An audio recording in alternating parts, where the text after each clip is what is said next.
uh, to begin, yes, we're never ready enough, are we? Prepared for the unexpected joy,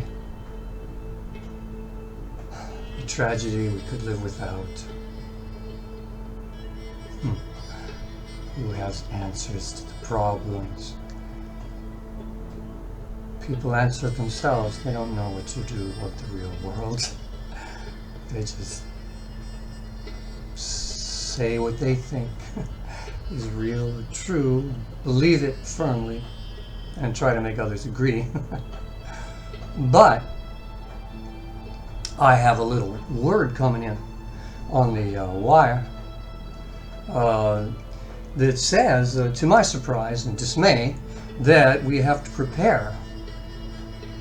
Yeah, prepare for what? Prepare for what? Yeah, that's just it. I don't know how to describe it. Well, we can take a look at it from many perspectives or national situations.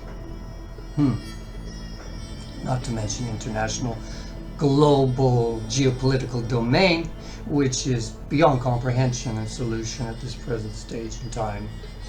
Although we will do our best to arrive at a fitting answer for you. But part one today, to get rolling, I would say we could phrase it like this.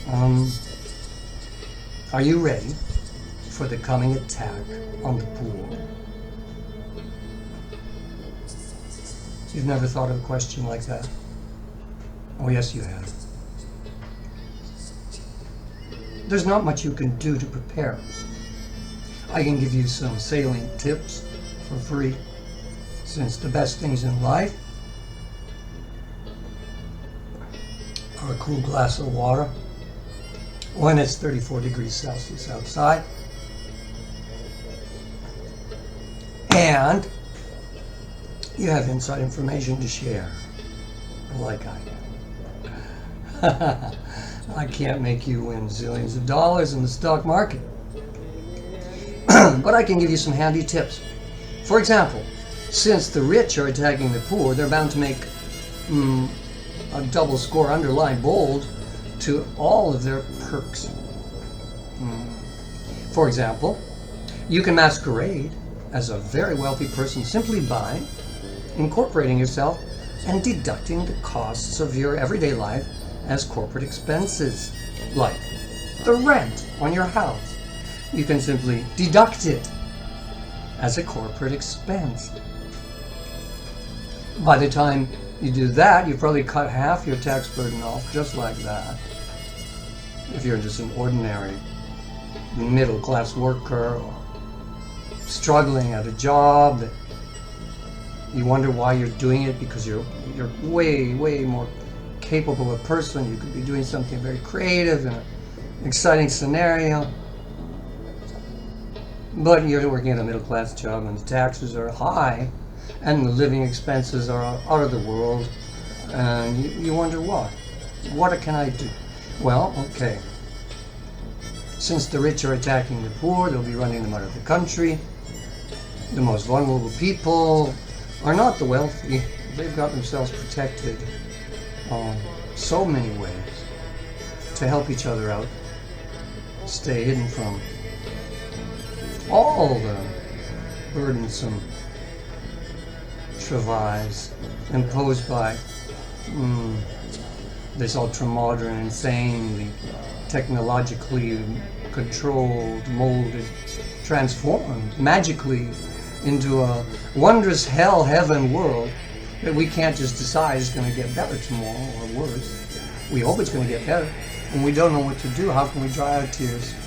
Can you dry my tears, baby? Because if you can, I'll give you the second tip. If you can dry my tears, darling. If you want to save and not have to pay any taxes and even get a refund, you could declare the cost of constructing a new home. A second home is what the wealthy like to call it.